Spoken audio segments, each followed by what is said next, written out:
All right. Hey, everybody. Thanks for joining in and tuning in. This is a special edition of the WMC Porchcast. And actually, it's one near and dear to my heart. Having, with my regular job being in the disaster business, I wake up and think about it every day. And I think a lot of us started to think about it on May 16th after the recent wind event. So we got together with some of our friends from the Harris County Office of Emergency Management and Homeland Security. They are joining us here today. We've got Jeff Lindner from Harris County, chief, the meteorologist there. We've got Mel Bardis, Deputy Emergency Management Coordinator, as well as Brian Murray today on today's show. So what we're going to be talking about is what happened and what's been going on with some of these recent wind events and the derecho itself. We're also going to be talking about how you as an individual, as a listener, as someone who is interested in giving their time or their money can help with the recovery efforts associated with the disaster. And then finally, looking forward to the future and looking forward to not only hurricane season, but it might be the next ice storm or flood or severe weather event. As you're going to hear today, there's some simple steps that you can take now to better prepare you for the future. So while today's Porchcast isn't being filmed on the porch, it's the spirit of the Porchcast is definitely a part of today's show. So without further ado, we'll get right into it. On the WMC Porchcast, we will dive into current events within the Wilchester Men's Club and goings-on within the neighborhood, all in support of our mission of doing good. Thanks so much, everybody, for joining us today here on the special edition of the WMC Porchcast. Today, we've got several representatives from Harris County and their Office of Emergency Management, as well as Harris County Flood Control District. So without further ado, I'd just like to ask each of our participants to just do a quick introduction of themselves. Jeff, you want to kick things off? Yeah, good afternoon. This is Jeff Lindner, a meteorologist with Harris County Flood Control District. I work a lot with the Office of Emergency Management and obviously the weather and what happens with weather in Harris County and support for all the agencies in the area. Thanks, Jeff. Mel? Hi, I'm Mel Bardis. I'm one of the deputy coordinators here at Harris County Office of Homeland Security and Emergency Management. Thanks for having us on. Thanks. And Brian? Yeah, I'm Brian Murray. I'm also a deputy coordinator here at Harris County. I'm also our office's public information officer. Thank you so much. So let's dive right in. First, I want to talk about what happened with this event. And Jeff, you were there in the EOC. This and obviously a lot of people follow you on Twitter or X rather. But could you tell us kind of a little bit about what happened with this event on that Thursday night? Because took a lot of people by surprise, me one of them. Yeah, absolutely. So, I think looking back at it in hindsight, of course, hindsight's always 20/20, right? We can look back at it, and we had just come off of heavy rainfall and flooding for the previous 2 weeks before the May 16th derecho that came through. And so yet again, we were focusing heavily on the flooding to the north of Harris County in that College Station, Huntsville, Livingston area. The Weather Prediction Center had a high risk of flash flooding out for those areas, which is relatively rare. Usually high risk are reserved for the most substantial days. And there was a severe weather risk initially that morning. It was probably on the lower end. We had a slight risk for the area, what we call level 2 out of 5. So, we get those multiple times during the spring. There was nothing screaming we were going to have more than your 50, 60, 70 mile per hour winds, which we get with severe thunderstorms around here. The Storm Prediction Center did upgrade that to level 3 out of 5 around 10 o'clock that morning into what we call an enhanced risk for all of Southeast Texas. So that did raise our awareness a little bit, but still, even into the early mid-afternoon hours, there was nothing suggesting that we would get the magnitude of wind that we saw in Harris County and Waller County. And so about 4:30 is when we started to notice the very strong local supercell coming out of the area around Giddings, moving down towards Washington County, and eventually getting into Waller County. And this cell had produced a couple of tornadoes back in Lee County, rotation in Washington County, produced a stronger rotation in a tornado in Waller County. But really, it's as they started to cross Waller County into western Harris County where we started to see it evolve into. It still had rotation, but it was much broader rotation. So it wasn't a tornado signature, if you will, but it was 5-10 miles across the rotation. But one of the biggest things we noticed was the significant increase in wind speeds. We're talking over 100 miles an hour at 2,000 or 3,000 feet in the atmosphere. So if you think of the radar beam coming up from League City to western Harris County, that's shooting about 3, 4, 5,000 feet up in the air. So we were sampling winds above the surface. And up until this point, we really had no ground confirmation that these winds were coming down to the surface. So a lot of times you'll see strong winds above the surface, but it doesn't always mean it's coming down to the surface. It wasn't very long after that out in the Bridgeland and Town Lake area where we did get some reports of damage. And so we had a lot of confidence at this point. Not only was the cell getting closer to the radar, so we were seeing those winds, the beam was lowering in that cell. We were seeing some very high winds close to the surface, but we were also getting confirmation that we were having wind damage. And so initially we thought 70 to 80 mile an hour winds, and then we pushed even higher, upwards of 80 to 90 mile an hour winds as it came across the Beltway, just south of Jersey Village, the core of this, across the Beltway into the west side of Spring Branch, then straight across Spring Branch, south side of 290, maybe down to Memorial-ish on the south side, and then straight through the west side of 610 around 610 and 290, 610 and I-10, right across Transtar where several of us were, and then straight into the downtown area, which resulted in obviously some damage to the buildings downtown. And then right kind of down the ship channel, 225 right out to the bay. And there was definitely, around the 290 Antoine, 610, 290, that area, there was some radar reflectivity, at about 2,000 feet of 120 knots. So we're talking very, very strong winds just above the surface.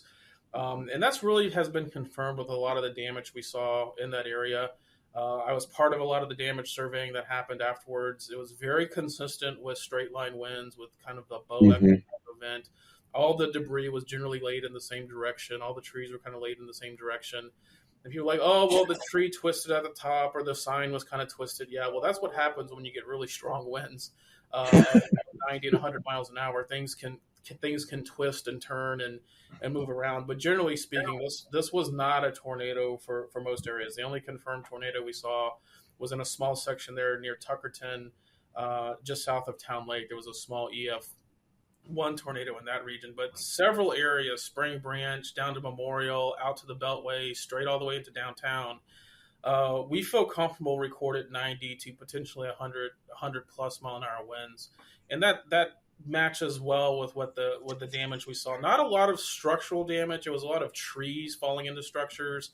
There was a couple places around 610 and 290 where we did have some higher end damage, where some actual structure damage occurred with roofs, shingles blown off roofs on apartment buildings, portions of hotels with damage. And that's also where we lost, or CenterPoint lost, several of their transmission towers right there around 290 and Antoine. And so those are probably some of the higher winds. What we kind of determined with those transmission towers is we think the winds were higher at the top of them, and they bent about 6 or 8 feet above the ground and just kind of fell over. Again, all laid in the same direction, pointed toward the east.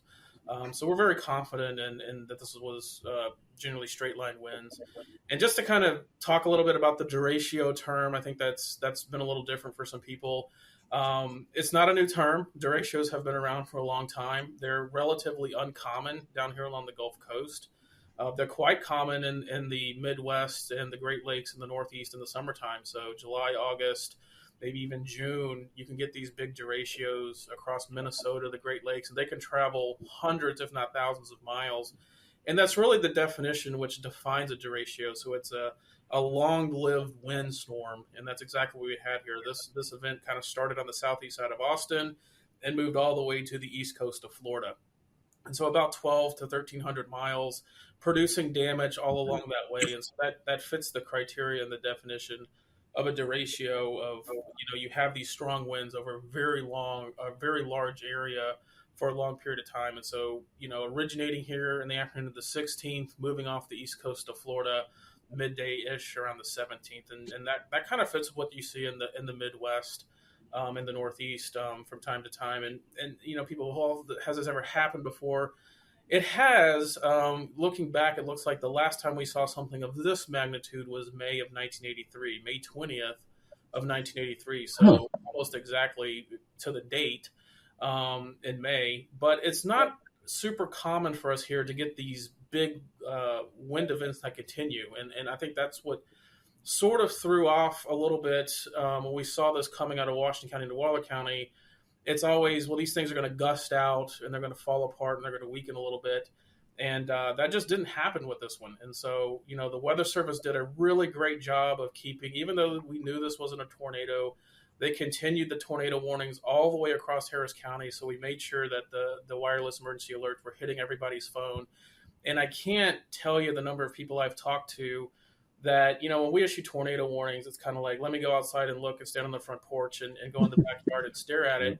But for whatever reason, and I can't tell you what it was, but for whatever reason, almost everybody I've talked to said this felt different, and they took the actions that they knew they should be taking. They got to that interior room of the house, lowest floor, and for whatever reason, it could have been TV media, it could have been how many times we were hitting the phones with these alerts and warnings, and there's no doubt that saved lives on that day.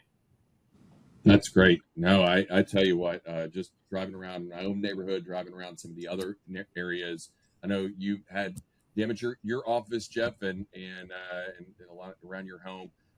It was really, these no notice events are just, incredible how quickly they can, change it on a dime there. So that was a incredible event, incredible night, and now we're dealing with that recovery time. We're now moving on to, from response and into recovery and looking at the impacts. And Mel, I know there's a lot of people who've come up to me knowing that I, work in the disaster business and asking, hey, how can we help? How can different organizations or individuals or families help? And I know there was a ton of impacts to just, across Harris County. Can you talk a little bit about those impacts and what are some ways that people can help?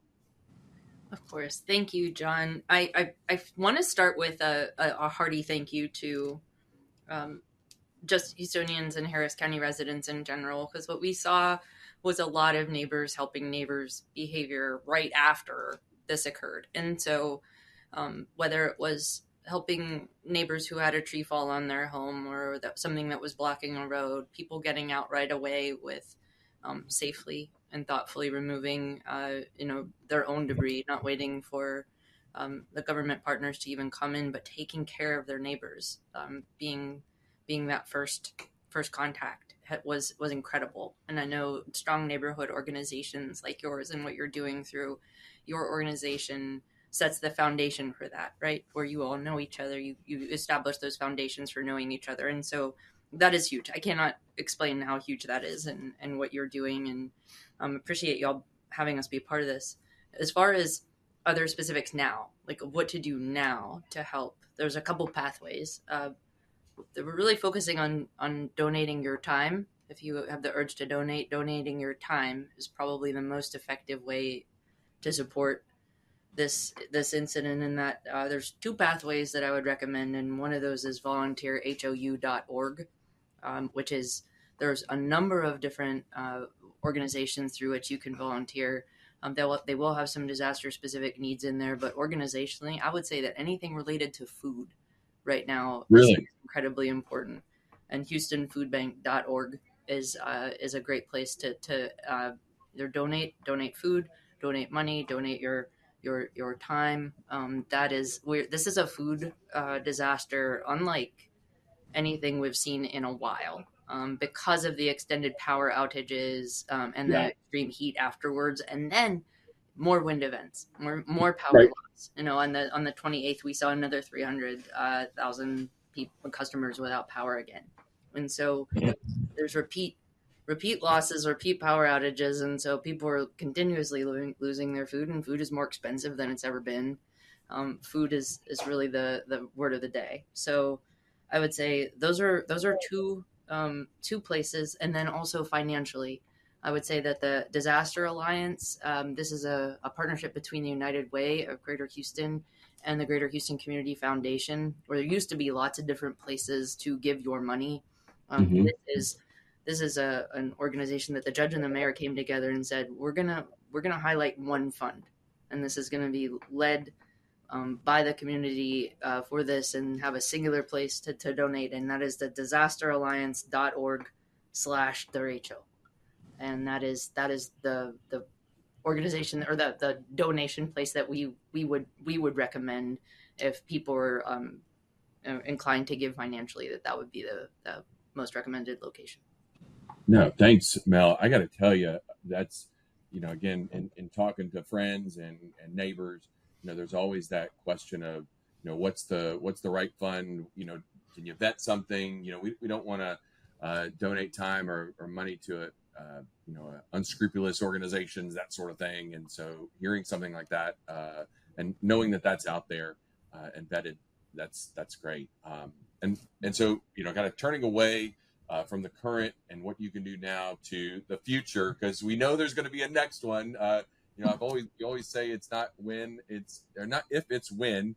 Brian, can you talk a little bit about these individuals who may have children at home, maybe caring for adults, just trying to take care of them themselves. What you can start doing now to prepare for that next event, that next extended power outage, windstorm, ice storm, hurricane that may be out there. Oh, John, first of all, I'd like to thank you for putting that in the proper context. We spend all this time around June 1st every year. Hey, let's prepare for hurricane season. We need to stop saying that. It's time to get prepared to live in Harris County. This is what we face. It's unknown every single day. As Jeff told you, the derecho event was not something we said, we're going to have a derecho about 8 o'clock tonight. That's not what happened. So let's start with being prepared every day as opposed to just for hurricane season. One of the things that I think and Mel alluded to it, but I think it's something we live with here that not everyone's lucky enough to see. Harris County residents do a really good job of taking care of each other. And I think it is incumbent upon everyone that lives here.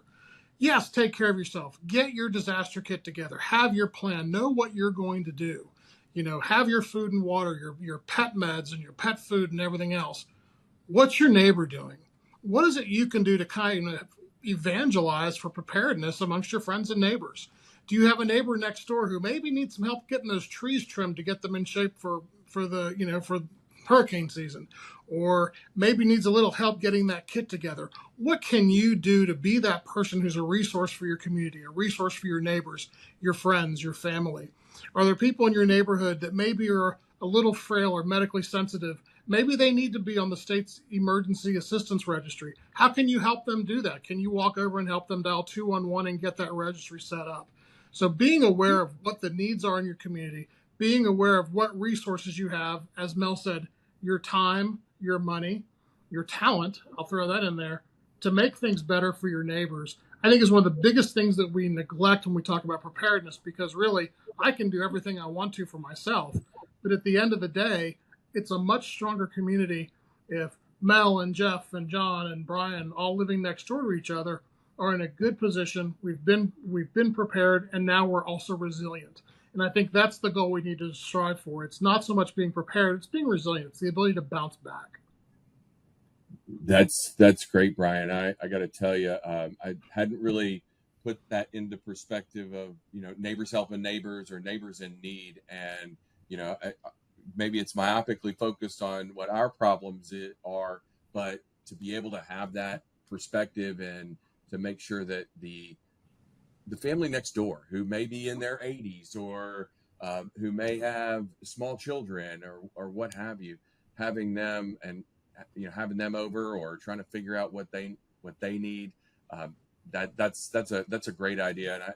And Mel, to your point about the people jumped out there when it was safe and clearing brush or opening roads with something like this it was really it restores that human spirit or the faith in it, and knowing that there's folks out there who are just, they're doing it, unsung heroes every day. And really, I want to thank you all as definitely unsung heroes of our region, and knowing that you all you have our back and you have the region's back, and knowing that you are waking up thinking about this every day eases my mind, and knowing that that we have good folks out there. So I thank y'all again for being a part of this, and we're going to get the word out and through various modes of communication.